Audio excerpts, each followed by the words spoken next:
नमस्कार, आप लाइव बिहार देख रहे हैं। मैं हूं राजमोहन तिवारी। देखिए, 2025 के विधानसभा चुनाव को लेकर लगातार हम आप तक खबरें पहुंचा रहे हैं। तमाम राजनीतिक पार्टियों के बारे में, तमाम पहलवानों के बारे में, अलग अलग सीटों का विश्लेषण और साथ ही साथ कुछ रोचक जानकारियों को भी आप तक पहुंचाने की हमारी कोशिश लगातार जारी है। लेकिन देखिए, 2025 के विधानसभा चुनाव से पहले लगातार गठबंधन को लेकर खूब चर्चाएं चल रही हैं। चाहे बात आप महागठबंधन की कर लीजिए या एनडीए की कर लीजिए। प्रशांत किशोर भी अब राजनीति में गठबंधन कर लेंगे, किस पार्टी से करेंगे, हो सकता है या नहीं हो सकता है, यह आने वाले वक्त में पता चलेगा। लेकिन फिलहाल जो बिहार की परिस्थितियां हैं उसमें दो ही गठबंधन दिखाई दे रहे हैं। एक महागठबंधन जिसका नेतृत्व आरजेडी कर रही है और दूसरा एनडीए जिसका नेतृत्व बीजेपी करती है। अब बिहार की राजनीति में नेतृत्वकर्ता नीतीश कुमार हैं या बीजेपी हैं, ये आप बेहतर समझ सकते हैं।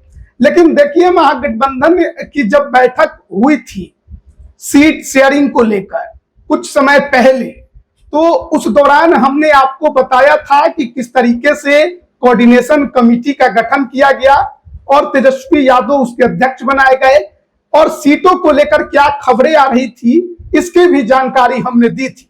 लेकिन आज इस वीडियो में हम एनडीए की बात करने जा रहे हैं, यानी कि राष्ट्रीय जनतांत्रिक गठबंधन की, जिसके मुखिया बिहार की राजनीति में नीतीश कुमार है, सम्राट चौधरी डिप्टी सीएम हैं, विजय सिन्हा डिप्टी सीएम हैं, एनडीए की सरकार बिहार में है।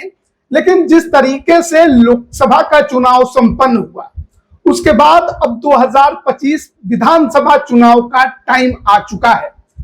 2020 के तुलना में एनडीए का कुनबा और अधिक बढ़ गया है, यानी पॉलिटिकल पार्टियों की संख्या इस गठबंधन में बढ़ी है। हालांकि 2020 में जो Mukesh Sahani VIP party NDA का हिस्सा थी, अब वो महागठबंधन में चली गई है। 2020 में जो चिराग पासवान अकेले चुनाव लड़े थे वो एनडीए का पार्ट बन गए हैं। उपेंद्र कुशवाहा जो 2020 में अलग एक नया गठबंधन बनाकर चुनाव लड़े थे, वो भी अब एक नई पॉलिटिकल पार्टी बनाकर इसी गठबंधन का हिस्सा है। और जीतन राम मांझी तो हैं, जेडीयू बीजेपी तो है। तो 5 पॉलिटिकल पार्टियों का गठबंधन बिहार की राजनीति में एनडीए का है। हालांकि बीजेपी के प्रदेश अध्यक्ष दिलीप जायसवाल ये भी दावा करते हैं कि हमारा गठबंधन का जो कुनबा है वो और बढ़ेगा, 6 पार्टियां हो सकती हैं। अब वो कौन सी पार्टी होगी ये तो आने वाले वक्त में पता चलेगा, और होगा भी या नहीं होगा ये भी देखने वाली बात होगी। लेकिन फिलहाल जो एनडीए अभी वर्तमान परिस्थिति में मौजूद है उसमें 5 पॉलिटिकल पार्टियां हैं। तो हम बात कर रहे थे सीट बंटवारे को लेकर एनडीए के अंदर बन रहे फॉर्मूले पर। देखिए, हाल के समय में चिराग पासवान को लेकर कई तरह की खबरें चल रही हैं। एनडीए में रहेंगे, प्रशांत किशोर से गठबंधन कर लेंगे, विधानसभा का चुनाव लड़ लेंगे, सीएम चेहरा बन जाएंगे, कई तरह के कयास लगाए जा रहे हैं। फिलहाल उस पर विराम उनके तरफ से नहीं लगाया गया है, तो ऐसे में ये कयासों के जो बाजार है और गर्म होंगे। लेकिन माना जा रहा है कि फिलहाल चिराग पासवान अगर विधानसभा का चुनाव लड़ेंगे भी तो एनडीए का पार्ट अभी वो बने रहेंगे, एनडीए को वो नहीं छोड़ सकते हैं। 2024 में 5 सीटों पर एनडीए से ही उनकी पार्टी के कैंडिडेट चुनाव लड़े और 5 की 5 सीटों पर उन्हें जीत मिली। साथ ही झारखंड में भी 1 सीट पर उनकी पार्टी को जीत मिली है। तो देखना होगा कि आगे चलकर क्या कुछ होता है, चुनाव जब नजदीक आता है। लेकिन उससे पहले एनडीए के अंदर सीट बंटवारे को लेकर हम बात कर रहे थे। सबसे पहले बात 2020 की कर लेते हैं। 2020 में जो एनडीए था उसमें बीजेपी 110 सीटों पर चुनाव लड़ी थी। सबसे पहले आपको बता दें कि बीजेपी और जेडीयू ने आपस में 243 में से 121 और 122 के फॉर्मूले के तहत सीट बंटवारा कर लिया था। 122 सीटों पर जेडीयू और 121 सीटों पर बीजेपी। लेकिन बाद में क्योंकि एंट्री मुकेश सहनी की हुई तो ऐसे में बीजेपी ने अपने कोटे से 11 सीटें मुकेश सहनी को दे दी और उनके पास बची 110 सीटें, तो वो 110 सीटों पर चुनाव लड़ी। जनता दल यूनाइटेड को जो 122 सीटें मिली थी उसमें से 7 सीटें उसने जीतन राम मांझी की हिंदुस्तानी अवाम मोर्चा को दे दी और ऐसे में उसके पास 115 सीटें बची और वो 115 सीटों पर चुनाव लड़ी थी। तो ये उस समय एनडीए का कुनबा था। बीजेपी 110, जेडीयू 115, वीआईपी 11 और हिंदुस्तानी अवाम मोर्चा 7 सीटों पर।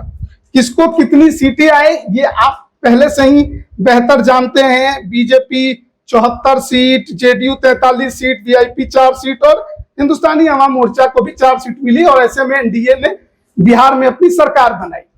अब बात 2025 की करते हैं क्योंकि कुनबा एनडीए का बढ़ गया है। अब बीजेपी तो है ही, जेडीयू तो है ही, साथ में हिंदुस्तानी अवाम मोर्चा भी है। तो ये 3 पुरानी पॉलिटिकल पार्टियां हैं जो 2020 के गठबंधन के दौरान एनडीए में थी।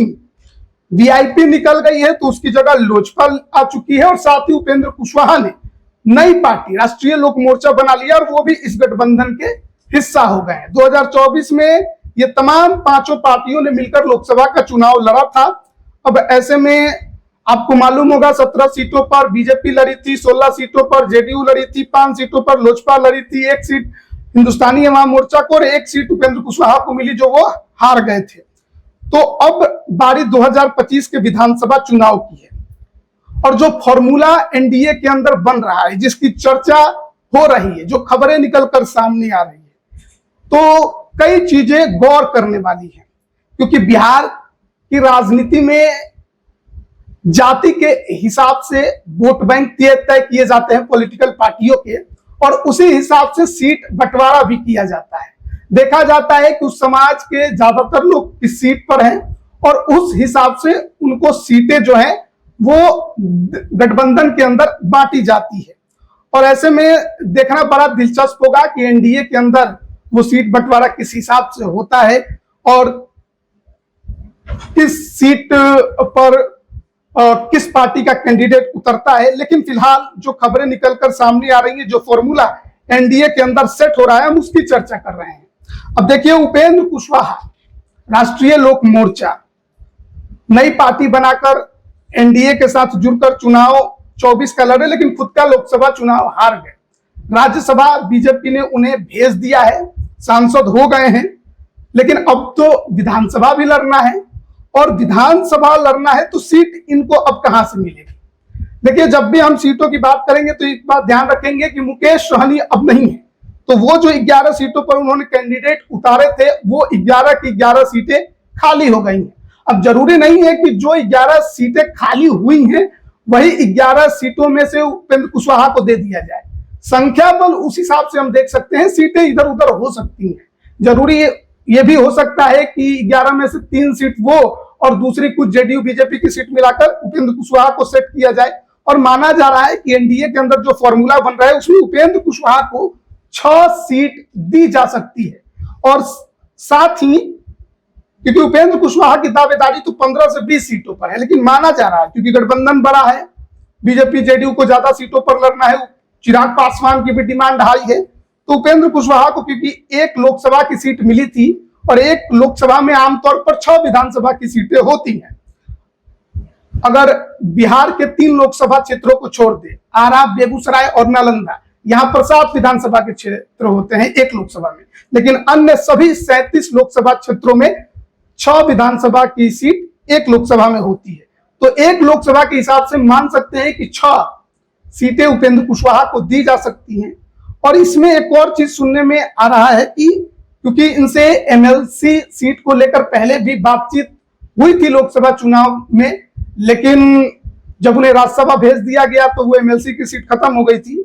तो एक एमएलसी की सीट पे भी उपेंद्र कुशवाहा की दावेदारी आपको बनते दिखाई दे सकती है। दूसरी ओर है हिंदुस्तानी अवाम मोर्चा।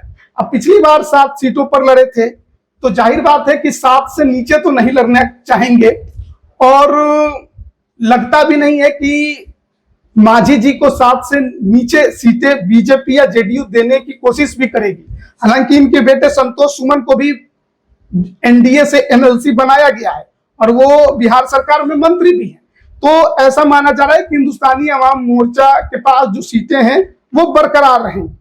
अब बात करते हैं लोक जनशक्ति पार्टी की। देखिए, लोक जनशक्ति पार्टी नीतीश कुमार के साथ मिलकर अब तक कभी भी विधानसभा का चुनाव नहीं लड़ी है। 2020 में आपको मालूम होगा, दलित मुस्लिम मुख्यमंत्री बनाने के चक्कर में रामविलास पासवान ने नीतीश कुमार का समर्थन नहीं किया, लालू यादव का भी समर्थन नहीं किया। तो बाद में किस प्रकार से नीतीश कुमार ने लोक जनशक्ति पार्टी को तोड़ा। उसके बाद 2010 में लोक जनशक्ति पार्टी ने आरजेडी के साथ गठबंधन करके चुनाव लड़ा।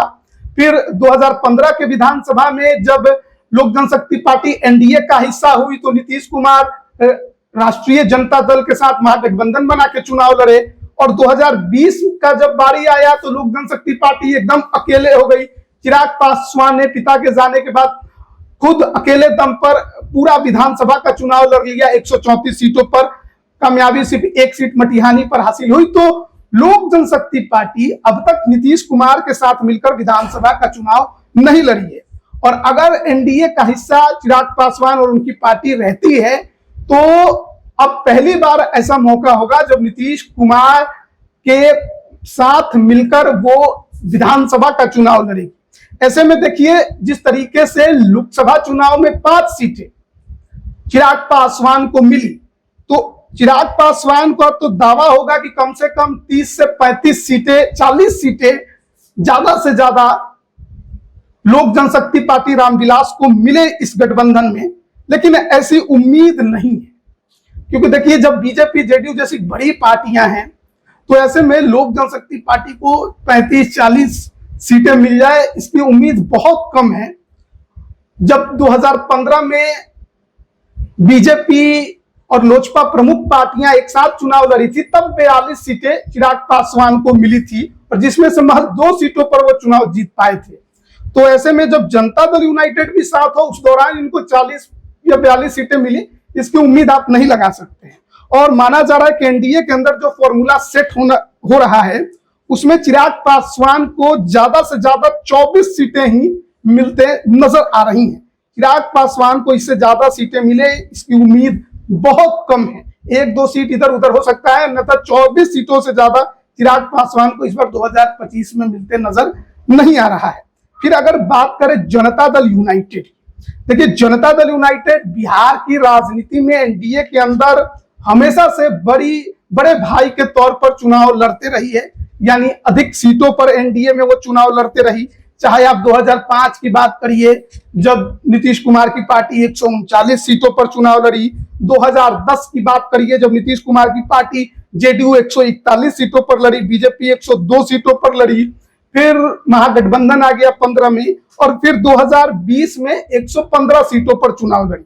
तो भले अभी विधायकों के संख्या के लिहाज से देखें तो जनता दल यूनाइटेड बीजेपी के आधे लगभग नजर आती है, लेकिन कहीं ना कहीं नीतीश कुमार हैं, मुख्यमंत्री हैं, बड़ा चेहरा है, उनके नेतृत्व में लड़ना है और हमेशा विधानसभा में बड़े भाई की भूमिका में रहे हैं।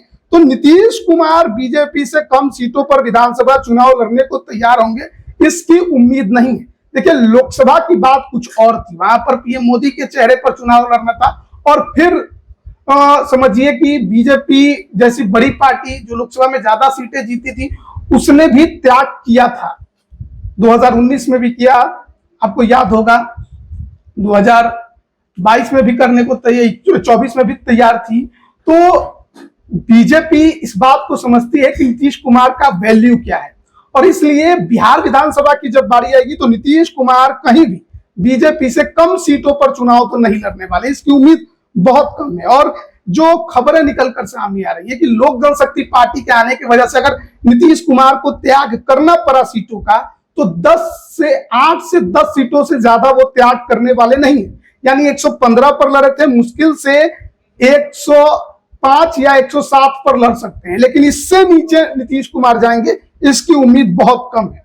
दूसरी तरफ बीजेपी, इसे भी कम से कम 10 सीटों का त्याग करना होगा अगर लोक जनशक्ति पार्टी को अपने साथ बनाए रखना है। और ऐसी परिस्थिति में बीजेपी भी आपको 101 या 100 सीटों पर चुनाव लड़ते दिखाई दे सकती है। तो ये एनडीए के अंदर का फॉर्मूला सेट हो रहा है और इस विधानसभा चुनाव 2020 में भी जेडीयू कहीं ना कहीं आपको ज्यादा सीटों पर चुनाव लड़ते नजर आएगी, जबकि विधायकों के मामले में वो बीजेपी की तुलना में लगभग आधी है। तो इस बात को समझना होगा। और अगर बीजेपी की बात करें तो 100 से 101 सीट, जेडीयू 105 से 107 सीट, लोजपा 24 से 25 सीट, हम 7 सीट और राष्ट्रीय लोक मोर्चा 6 सीट और 1 एमएलसी की। और जब एमएलसी की बात करती है तो लोक जनशक्ति पार्टी भी इस बात की कोशिश करेगी, यानी चिराग पासवान की पार्टी की जब सीट बंटवारा हो तो विधानसभा के साथ साथ विधान परिषद के सीटों के लिए भी बार्गेनिंग की जाए, क्योंकि ना ही विधानसभा में उसका कोई सदस्य और ना ही विधान परिषद में उसका कोई सदस्य। तो अगर सीटें कम होती हैं तो कहीं ना कहीं विधान परिषद के कोटे से चाहेगी चिराग पासवान की पार्टी की वहां पर सेटलमेंट किया जाए। तो ऐसे में 1 से 2 सीट विधान परिषद में भी चिराग पासवान डिमांड कर सकते हैं। अगर सरकार बनती है तो कुछ अच्छे विभाग की भी वो पहले ही डिमांड करने की उम्मीद आप उनसे जता सकते हैं, क्योंकि चिराग पासवान की राजनीति देखिएगा तो बड़े मजबूत राजनेता है और बड़े चालाकी से राजनीति वो करते रहे हैं।